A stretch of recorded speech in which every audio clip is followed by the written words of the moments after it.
Felipe el Obscuro, secretos, intrigas y traiciones del sexenio más sangriento de México, de la autora Olga Warnat. Dedicatoria a las miles de niñas y mujeres deshechas, ultrajadas, calcinadas, violadas y asesinadas a balazos, silenciadas, denigradas, abandonadas en osarios o carreteras, a sus almitas encendidas que deambulan clamando justicia y paz, a las miles de víctimas inocentes de la maldita guerra de Felipe Calderón, las que me dieron su testimonio y las que ya no están, a la memoria de Javier Valdés Cárdenas, periodista y amigo, quien supo de este libro y me alentó para que nunca me rindiera. Apuntes personales. Quizás entonces se volvió malo, o quizás ya era de nacimiento. Juan Rulfo, acuérdate en El llano en llamas. El traidor vive entre dos lealtades, en el doble sentido, en el disfraz.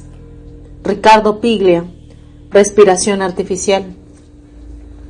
Antes de la medianoche del 10 de noviembre de 2011, sonó el teléfono. Atendí por inercia. Buenas noches, Olga. Te llamo desde un celular encriptado. Podemos hablar tranquilos. La voz de Felipe Zamora Castro, subsecretario de Asuntos Jurídicos y Derechos Humanos de la Secretaría de Gobernación, el funcionario a cargo de la investigación por las amenazas que recibía desde hacía meses, sonó extrañamente tranquilizadora. Hablamos casi todas las noches desde que me vi obligada a salir de México para escapar de la muerte. Amenazaron a mi hija, estoy muy angustiada. Está embarazada y dicen que la van a matar a ella y a su bebé. Tienen sus datos privados, conocen sus movimientos. Que me amenacen a mí, pero que no se metan con mis hijos. Por favor, necesito saber quiénes son. Le dije casi sin respirar, con angustia y rabia. Olga, entiendo lo que estás viviendo, yo también tengo hijos. Tu tema es grave. Nos pusimos en contacto con el gobierno argentino, con 3 funcionarios de alto rango y le van a poner custodia a tus hijos. ¿Quiénes son? ¿Es el narco? Volví a la carga detrás de una respuesta que no creía recibir. No, no son ellos. Esto es de adentro, respondió. ¿De acuerdo del gobierno? ¿Quiénes? Insistí. García Luna, de ahí viene, confesó después de un breve silencio. Salí al balcón. La noche se abría angustiante frente a mis ojos. No supe qué más decir. Tenía muchas dudas sobre la seguridad del teléfono del que me llamaba, tantas como preguntas. Respiré profundamente y le agradecí por la llamada y la información. Tenía indicios de que Genaro Luna y sus siniestros policías, dueños de la tecnología más sofisticada y poderosa, amos del espionaje ilegal y el crimen, estaban detrás. Mis fuentes, tanto fuera como dentro del gobierno, lo señalaban sin pronunciar su nombre.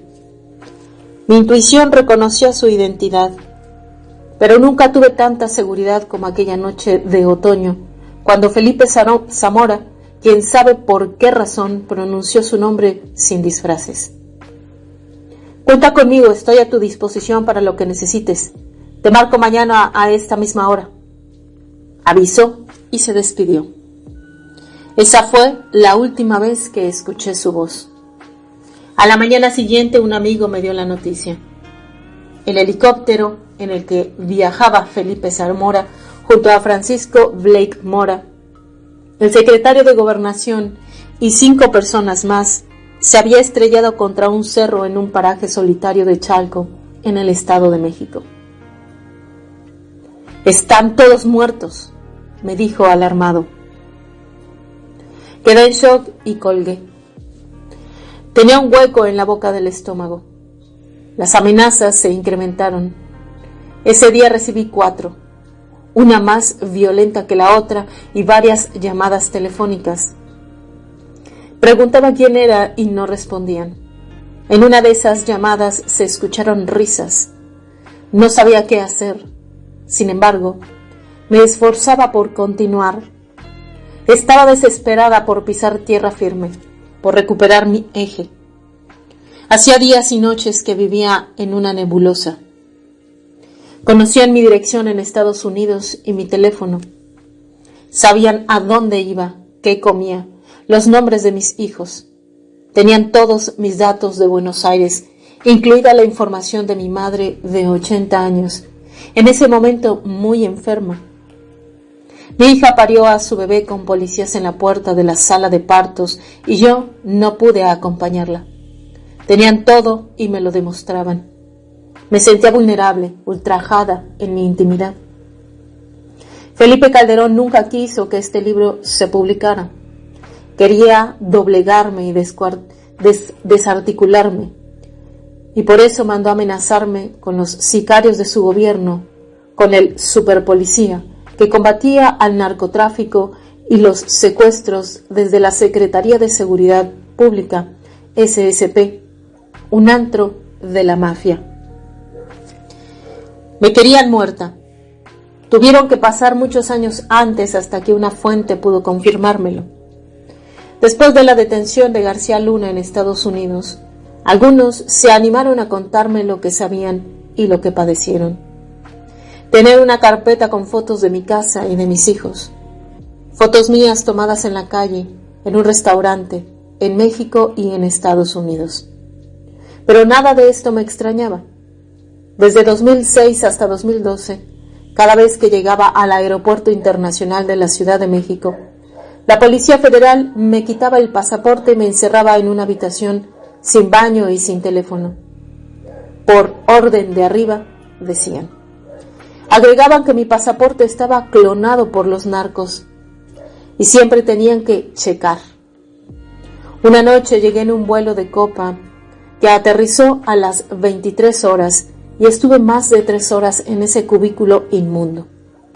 Me dejaron ir, entre risas y burlas, a las 2:30 de la madrugada. No fui la única.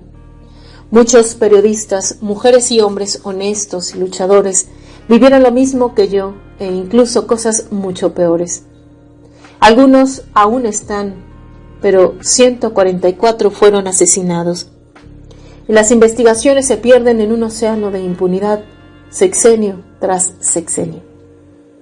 El periodista Jesús Blancornelas afirmaba que las amenazas y los asesinatos de periodistas son ordenados desde el poder y se callan porque son cómplices o protegen a alguien.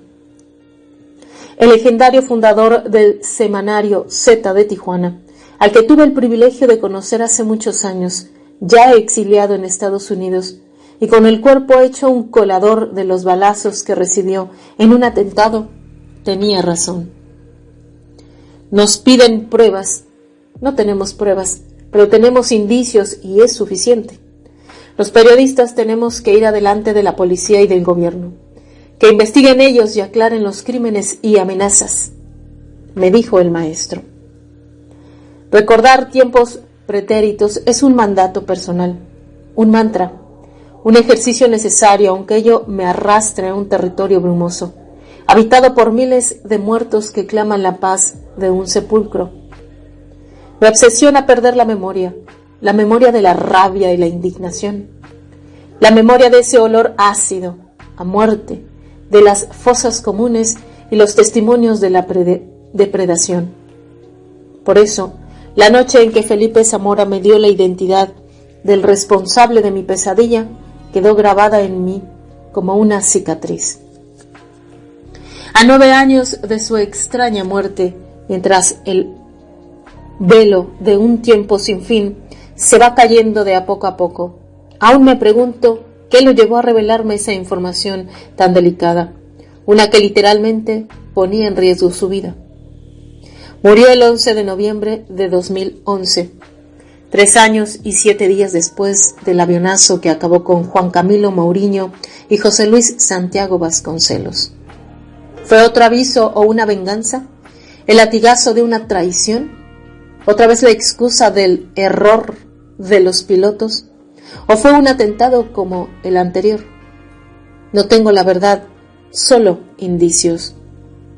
El jefe de la SSP, capo del cártel que creció como una hiedra, aquel monstruo mitológico de muchas cabezas, adentro del Estado, con la complicidad de Felipe Calderón y de su antecesor Vicente Fox, fue autor de los peores actos criminales, acciones que llevó adelante con el paraguas presidencial, socio y protector de los Beltrán Leiva y del Chapo Guzmán.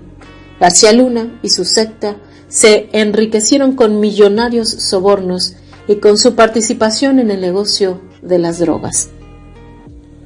A partir del mandato de Vicente Fox, las altas esferas facilitaron la creación de un cártel que se